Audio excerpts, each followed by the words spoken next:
probably the best question to start with, given the theme of the forum this year, and you are our forum speaker, is groundbreakers. How did you get it started? So what led you to work in prisons, and what led you to start Shakespeare Behind Bars? I was artistic director of Kentucky Shakespeare Festival, and I created an education program. I wanted it to be full service, kindergarten through 12th grade, so we developed appropriate programming for those students kindergarten through 12th grade. And I was doing artist in residency work, going into the schools morning. I would go into a classroom, and I was from school culture. My parents were teachers. They escaped the family farm in North Dakota by becoming teachers. My dad didn't keep it as his profession. My mother did, taught over 30 years. So I came from school culture, so I understood school culture, and I'd go into the classroom and I'd look around and I'd just go, you know, there's somebody missing here.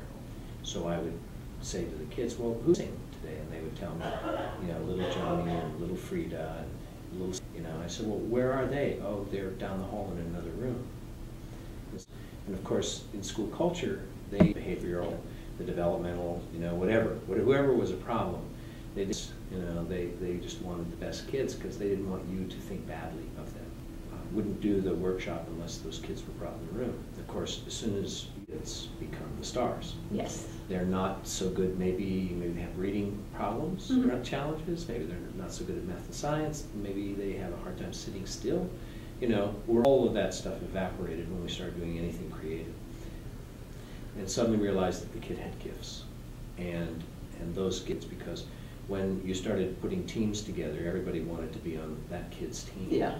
And so that led me then to start working with just those kids that were set out of the room. I want to spend more time just with that group.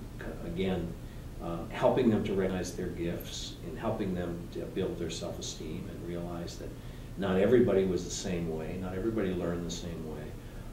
And I think I was very influenced by Howard Gardner's multiple intelligences, yep. and did a lot of reading. And in fact, when I came home one time to sit at dinner with my mother, and I was talking about Howard Gardner, and she didn't know anything about Howard Gardner. And I started talking about the fact that he believed in multiple intelligences, and I would start naming the multiple intelligence. She'd go, oh yeah, that's this kid, that's this kid, that's this kid. And what I recognized in her is that she had already assimilated all of that because she taught all of the kids slightly differently. She recognized that some kids were better visual learners, some kids were better auditory learners, some kids were kinesthetic learners. They had to be up and they had to learn it in that way. She didn't really care how they learned. What she cared about is them learning.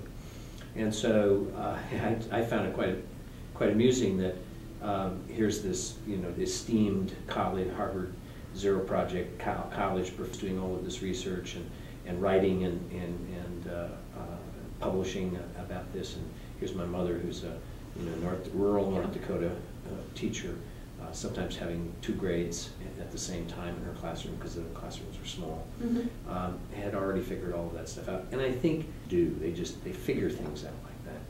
So again, I found that the other students just kept leading me down a path road that eventually led, which was a literacy-based program that a sociologist, Dr. Curt Tofteland. And after I read the article, I went and I called him and said, could I take you to lunch? Because I wanted to see if I could learn something from it. What he had done is he had identified and a couple of middle schools circulated on at 16 dropped out of school. They had a high dropout rate.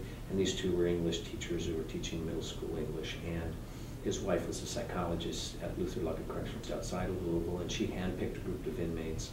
And they both groups then see him.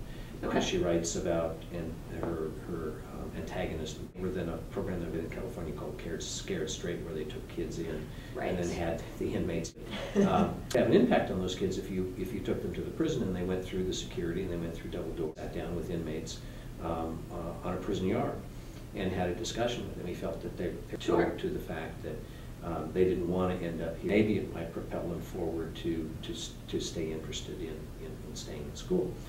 I loved what he was doing, and I asked, have you ever thought about using drama? He said, well, no, why would I use drama? And I said, well, you know, when you read a book, you get emotionally engaged, intellectually engaged, and depending on the skill of the writer, can you quite immerse yourself in that world and have empathy for the characters. But I said, when you're actually inhabiting Macbeth and you are working working to figure out what motivates you to actually go and kill Duncan. And it's not just the fact that his wife wants to be queen, and it's not just the fact that he wants to be king. There's a lot of other things that are involved in that experience really holistically engages the human being on all levels of being, both the intellectual, the emotional, the soul, and the metaphysical. He said, I love it, but I don't know anything about it. And he asked me if I'd partner with him. So that next summer in our Page to the Stage teaching Shakespeare in the classroom, which was our teacher training institute, helping teachers get Shakespeare off of the flat page into the kids and up on their feet. We trained those 2 middle school teachers, and Curt and another psychologist at Luther Luckett, Dr. Julie Bartow, who happened to have been an undergraduate literature, and she loved Shakespeare. And then in the spring of the year, they read a play by Shakespeare, and they chose a scene that both groups then would enact and come together, and they would perform it for each other. And then the Romeo inmate would sit down with the Romeo 8th grader, and they would have a conversation about that character. It was a great success. And about 2 years later, I got a phone call. This is in the early 90s. And it was from Dr. Berkshire, and he said, Curt, we've really plateaued. What could we do now? And I said, let me come in and teach master classes, and let me do them on site. I'd never been in a prison before. They had expanded to the women's prisons, so that's the first place that I went. The play they were looking at was Macbeth, and they were doing the witch's scene, and so I worked with the female inmates and the students and had a wonderful time. And then the next stop was a master class at Luther Luckett, where Julie Bartow had been. And because Julie had such a strong interest in such great skills and space and time, the inmates really had a much deeper experience because they had a lot more time to rehearse. And at the end of that workshop, because I knew Julie and because we opened up so many different things, I said, could I come back? I don't really figure I've come to closure yet. She said, sure. So she sponsored me, and that's how I got into prison. I think about after my 5th or 6th meeting with them, I said, you know, I really like this. I'm learning a lot, and I'm taking that knowledge back to the street, and I'd like to continue this. And so she went to the warden and asked if I could become a volunteer supervision, and in 1995, Shakespeare Behind Bars was launched. I'm sort of resisting the process, right? No, I found my way in, not necessarily through a back door. I don't think the wardens like the back door or anything, but I found my way in on the back of another program. Yeah. And since then, I've started programs in prison from scratch. So I've had that experience, and I've also mentored and helped other people begin programs, worked as a consultant to find the way that they can establish themselves. The documentary was probably, it's the single best thing that could have happened as far as visibility for the program, because of course it went to the Dance Institute, and then 40 film festivals around the world. It won 11 awards. It's been broadcast in Europe and in America. It's, you can rent it on Netflix or Amazon. Yeah, yes you can. There's so many teachers and people around the world that are using it and writing me about it and asking me questions about it. And it then ends up being a calling card. So if you had an interest in doing this work in a prison, you would find the deputy director of programming, or if you happen to be able to have a channel to the warden, even better, because you really need the support of that person, because the prisons are run very much from top-down management, military style, and the warden is in essence like Macbeth is the Thane of that prison. And then you could send it to them and say, take a look at this documentary. I have an interest in doing this kind of work in the prison, and if you have an affinity for that, then we could sit down and talk. And a number of doors have opened because they see that the program is very accurate. I mean, the filmmakers tracked us for 9 months. They shot 154 hours worth of film. They edited it down to 93 minutes, and it really takes you through the casting process all the way through to performance, and actually a bit on tour, because we were still are the first and only theater program prison program in the United States to be able to tour. We actually toured to other prisons in Kentucky, and that was Warden Chandler's idea, who's the warden that you meet in the documentary. And so that just opens a door to sit down and have a conversation, and it's helped launch other programs. Does it tend to be a positive reception Like, do most places that approach, at least of course the stories that you've heard and the places that you've worked with, are most of them receptive to something like this, or do you find there's a lot more resistance? There's an enormous amount of resistance, and one of the other reasons that I wanted the documentary to be made was the American public doesn't really have any true sense of what happens behind razor wire, and a lot of that is the responsibility of media, which tends to take situations and exploit them. If you look at, any of the TV programs aren't Lockdown or, those kinds of programs. What they want is they want to show people in their worst behavior because they think that's entertainment and that's what gets people to watch the program. And maybe it is. Maybe there's some voyeurism that happens there. And also, they're very closed in the sense of they don't really want you to know what's going on behind that razor wire. And also, one of my big soapboxes is, do you know that most state budgets now, that their allocation for prisons is larger than they're allocating for kindergarten through college students? That those budgets have just gone way over the top. And again, American public, not necessarily the best informed of voters. That's true. And so what we really need to do is we need to help to educate people. Here's what's happening behind this razor wire. And perhaps what it is that we're doing is not being successful because the recidivism rate is so high. Yes. And recidivism rate is really, that's how you rate your product. Yes. So if the government says that the national recidivism rate average is 67%, if you think about that, if I went out and 67% of the time my car didn't start, would you think you had a good vehicle? Or if 67% of kids that started school didn't finish school, didn't graduate? If you started using statistics in that way, you'd go, wait a minute, there's something wrong with this. It's not really working. And so there's a lot of secretism about that because they don't want you to know that. And really what's happened in this country, which has the worst prison system in the world, is it's become an industrial prison complex. There are so many people that are dependent on the prison system for jobs. And it's very difficult when you say you're going to close a prison because all of a sudden people say, this is our economic engine, this is what employs people, and it just goes on and on and on. And politicians never get elected when they say, I'm going to be a little softer on crime. I'm going to actually close some prisons and let some people out. And again, if we could educate the public to know that not everyone in prison is Charles Manson. There's only about 3% of the prison population that is so mentally ill that they can't be on the street, and they need to be contained in a safe place and taken care of for the rest of their life. We can't let them out. But the other 97%, of that, probably 94, 95% are going to get out at some point in their lifetime. So the question that I ask as a citizen is, well, how do I want them coming out? Yeah. Do I want them coming out different, better than when they went in? And the other reality is that our prison systems are jam-packed with people that have addiction issues, and what they need to be is in treatment centers and not in prison. And we also have a goodly number of people that have mental illness, and what they need to be is in treatment centers to help them with the mental illness.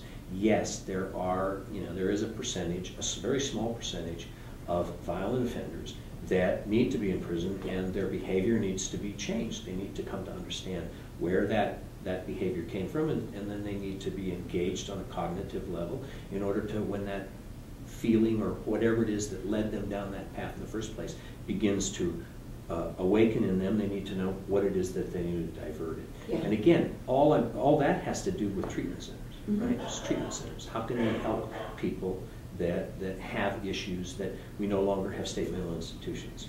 We got rid of those. Well, where did those people go? They went to the street or they're in prison. Yeah. We have enormous addiction issues.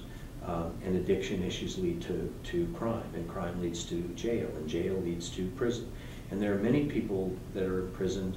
The 3 strikes and you're out rule should not have applied to addiction issues. It should have applied to, of course, violent offenders. That better apply to violent offenders, although I think violent offenders are also habilitated. They can be habilitated. Yeah. I don't like the term rehabilitation, because how do you rehabilitate someone who's come from poverty?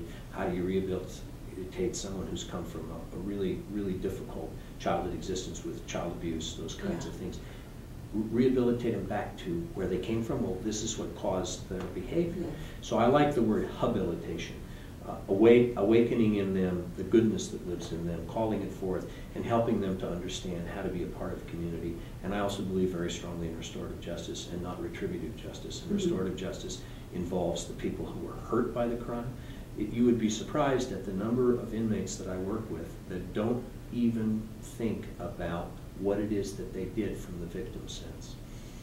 We are here, we're raised in empathetic families. We understand that. We think it's something that's innate. It's not innate, it's learned behavior. And so one of my greatest epiphanies in doing this work is that, number one is, there are people in this world that lack empathy. Yes.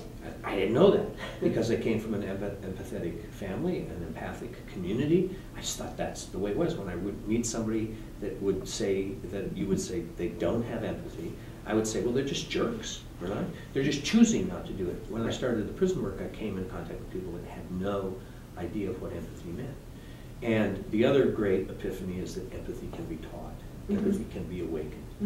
And I now work in the prison with some of the most empathic people that I've ever met, and they're incarcerated. So it can be established in them, and it can change their behavior. One, I think, probably final question, given our time constraints.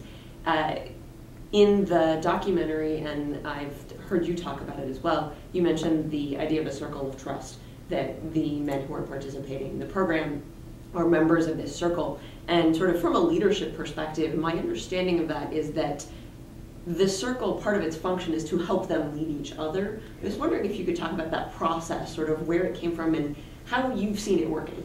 I think if you traced it back in time, you'd find it in Aboriginal cultures, because Aboriginal cultures were small family groups, community groups that moved about, whether they were hunter-gatherers or whether they eventually became agrarian. If you look at just how we developed as human beings. When you're traveling with a small group of people and someone does something that is antithetical to the community, what they would do is the circle of elders, which are your older, more experienced people, would bring the perpetrator and the victims to the circle. And the victim would have the opportunity to say, what you did hurt me, and here's how it hurt me. And the perpetrator would be able to understand, oh, I had no idea. And it's coming through their understanding of what it is that they did, that they hurt that person, but they didn't just hurt that person, they hurt the whole community. I call the work that I do circle work. It's not my term. There are plenty of ways and approaches to it, but the circle is unending. There are no leaders, we're all leaders. There are no followers, we're all followers. So there's the symbolic essence of that. And I really work and try very hard to work as a facilitator rather than as a dictator, rather than as the teacher, rather than as the boss. Even though when I'm building circles in the very beginnings, people continue to look to me, well, you should be the cop, the traffic cop, or this, And I say, no, it's all of our responsibility. And so when behavior in the circle is against what the values of the circle are, it shouldn't just be me that turns to you and says, that was a very rude thing that you said. It should be someone in the circle that was hurt by that, or it should be someone else that notices that. And what happens is that as you build that circle of trust and giving voice to people and allowing them to speak and also giving hearing to people, they would solve their problems. So I took that idea and said, why can't that happen? Why can't I build a circle of trust in a prison? Why can't we use that to the benefit of everyone in the circle? And so Shakespeare Behind Bars, I call it restorative circles of reconciliation. Restorative in that we're restoring ourselves back to being human beings. I think human beings are born good. I think there are certainly aberrations that can happen, genetic aberrations that can happen. Certainly drugs and alcohol can harm the fetus and those kinds of things. So I'm not saying that there aren't aberrations to that, but I think and I don't think they're evil or bad. I think their behavior may come out of something that happened to them in utero. But I believe that they're good, and I believe that given the space or the place for them to sit and be, that goodness will come forth, even if they've never experienced it in their life. That once they do experience it, what they begin to understand is, I'm not what my mother or father said I was, or my uncle, or you're going to follow in this, and there's this familial pattern is you're going to end up in prison just like all of the rest. You know, that can stop. And that process then empowers them, and the elders then begin to work with each other and mentor each other. The only way you get into Shakespeare Behind Bars, once you're a founder, is you have to find someone to be your mentor. And that person takes a responsibility for you for the year that you're working as an apprentice. And then at the end of that year, you become a core member, and then you can sponsor somebody. So it's always about taking responsibility for everyone, and not just saying, this isn't my responsibility, this is yours. No, it's ours. We're circling. That's very, very cool. Thank you very much. Thank you for doing this interview, and I look forward to talking with you more later. Thank you. Thank you, Brian.